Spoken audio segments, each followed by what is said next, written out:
رابعہ بصری رحمۃ اللہ علیہ کو دنیا سے گئے ہوئے 1200 سال ہو چکے ہیں، لیکن ان کا نام آج بھی زندہ ہے، رابعہ بصری۔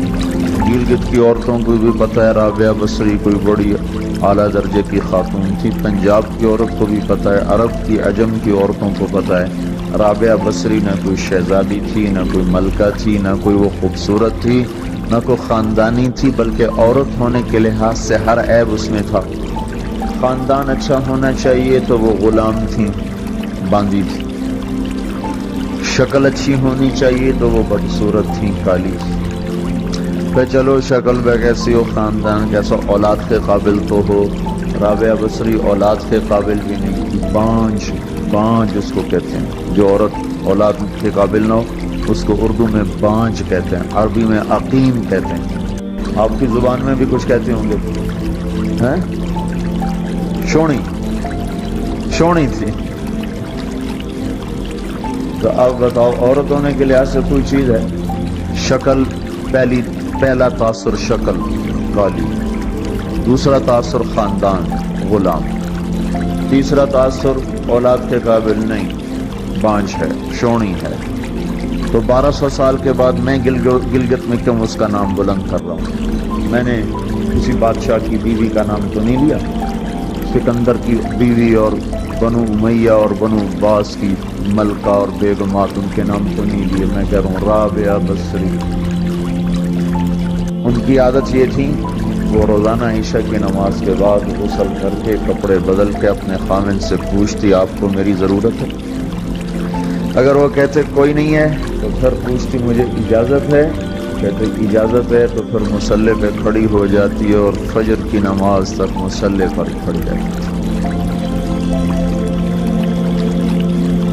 ان کا خامن جلدی فوت ہو گیا، جوانی میں ہی بیوہ ہو گئی۔ تو حسن بصری بصرہ کے امام، کیا سارے مسلمانوں کے امام تھے، وہ خود آئے، خود چل کے آئے کہ میں آپ سے شادی کرنا چاہتا ہوں۔ وہ کوئی شادی کا شوق نہیں تھا ان کو، وہ تو اولاد کے قابل نہیں، شکل صرف ان کی نیکی اور ان کا جو اللہ سے تعلق تھا، ان کو یہ لالچ ہوا کہ یہ میری بیوی ہو جائے تو اس کی تو فعل شاید میری بخشش ہو جائے۔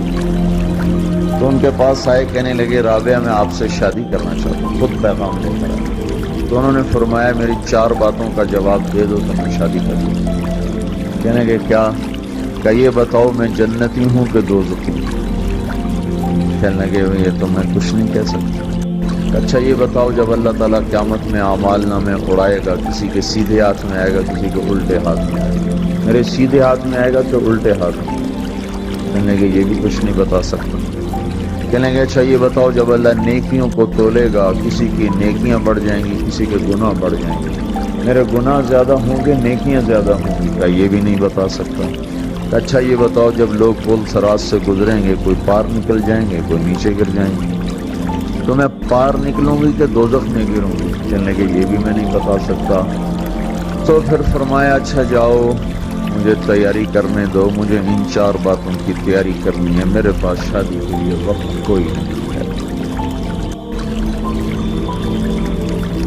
ایک دن اٹھی سالن پکانے کے لیے سالن ہانڈی، دیکھا تو پیاز کوئی نہیں، اب پیاز کاٹ کے ہانڈی میں ڈالا جاتا ہے۔ اب پریشان بیٹھتی ہیں، نہ کوئی بیٹا، نہ بیٹی، نہ خامد، نہ بھائی، نہ کوئی خادمہ۔ تب سوچ میں پڑی پیاز کہاں سے لوں؟ اوپر سے ایک چیل اڑتی ہوئی جا رہی تھی، اس کے پنجوں میں پیاز تھا۔ جب وہ اوپر آئی ہے تو اس کے پنجے چھوٹے اور پیاز سیدھا رابعہ بصری کی گود میں آ گیا۔ جو ہم سے دوستی لگاتے ہیں ہم پرندوں کو ان کا خدمت گزار بناتے ہیں، ہاں جو اللہ سے دوستی لگا لیتے ہیں اللہ دنیا ان کے لیے مسخر کر دیتے ہیں، اللہ دنیا ان کے پاؤں میں ڈال دیتے ہیں۔ تو جب ان کا انتقال ہوا، رات کو ان کا انتقال، تو اپنی خادمہ سے کہا بس 2-4 آدمی بلا کے مجھے جلدی سے دفن کر دو، کسی کو نہ بتاؤ، صبح لوگوں کو بتا دینا اور مجھے کفن دینا میری اسی وہ اس چادر میں جس میں میں تہجد پڑھا کرتا۔ تو انہوں نے راتوں رات دفن کر کے صبح اعلان کیا، شور مچ گیا، ہائے کیوں بتایا، کیوں نہیں بتایا کیوں؟ تو اگلی رات ان کی خادمہ نے ان کو خواب میں دیا، سبز لباس پہنا، حسن و جمال، سورج چہرے پہ چمک رہا۔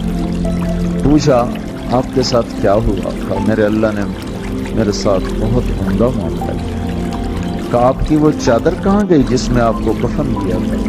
کہا وہ اللہ تعالیٰ نے اتار لی ہے اور مجھے جنت کا جوڑا پہنایا ہے، اور اس چادر کو اللہ نے سنبھال کے رکھا ہے، جب قیامت کے دن میری نیکیوں کو اللہ تولے گا تو اس چادر کو بھی اس میں تولے گا۔ انہوں نے پوچھا منکر نکیر کا کیا ہوا؟ سوال جواب ہوتا ہے، منکر نکیر آتے ہیں، ان کا کیا ہوا؟ کہا وہ آئے تھے، انہوں نے مجھ سے کہا من رب کی، تیرا رب کون ہے، تیرا رب کون ہے؟ تو میں نے منکر نکیر سے کہا جس اللہ کو 40 سال نہیں بھلایا اس کو 4 ہاتھ زمین کے نیچے آ کر میں بھول جاؤں گی۔ یہ نہیں کہا ربی اللہ ہے، بلکہ ان کو یوں کہا کہ جس رب کو 40 سال میں نہ بھلا سکی اس کو 4 ہاتھ زمین کے نیچے آ کر میں بھول جاؤں گی۔ تو منکر نکیر نے کہا اس کا آگے کیا حساب لینا، چلو بھائی واپس چلو، چلو بھائی واپس چلو۔ یہ بات آپ نے حضرت عمر سے فرمائی تھی، عمر وہ کیا دن ہوگا جب تو قبر میں ہوگا اور منکر نکیر آئیں گے زمین کو چیرتے ہوئے، اور ان کے ہاتھ میں ہتھوڑا ہوگا، ساری دنیا کے انسان جن اٹھانا چاہیں تو اٹھا نہیں سکیں گے، اور ان کی آواز میں بجلی کی کڑک ہوگی، اور وہ زمین کو چیرتے ہوئے آئیں گے، ان کے دانت لمبے ہوں گے، تو وہ آ کر تم سے سوال کریں گے من ربک ما دینک من نبیک۔ تو حضرت عمر کہنے لگے یا رسول اللہ میرے ہوش ٹھیک ہوں گے، جیسے میں اب بیٹھا ہوں میں ایسے ہوں گا؟ تو ہمارے نبی نے فرمایا ہاں تو ایسے ہی ہوگا جیسے تو اب بیٹھا ہوا ہے۔ تو کہنے لگے پھر میں اچھی طرح ان سے نمٹ لوں گا۔ تو جبریل آئے، کہنے لگے یا رسول اللہ ہم دیکھ رہے ہیں آگے کہ عمر کو جب قبر میں ڈالا جائے گا اور آ کر منکر نکیر ان سے سوال کریں گے من ربک، تو یہ کہیں گے ربی اللہ فمن ربکما، میرا رب تو اللہ ہے، تم بتاؤ تمہارا رب کون ہے؟ میرا دین تو اسلام ہے، تم بتاؤ تمہارا دین کیا ہے؟ تو وہ منکر نکیر کہیں گے عجیب بات ہے، ہم تمہارا حساب لینے آئیں گے، تم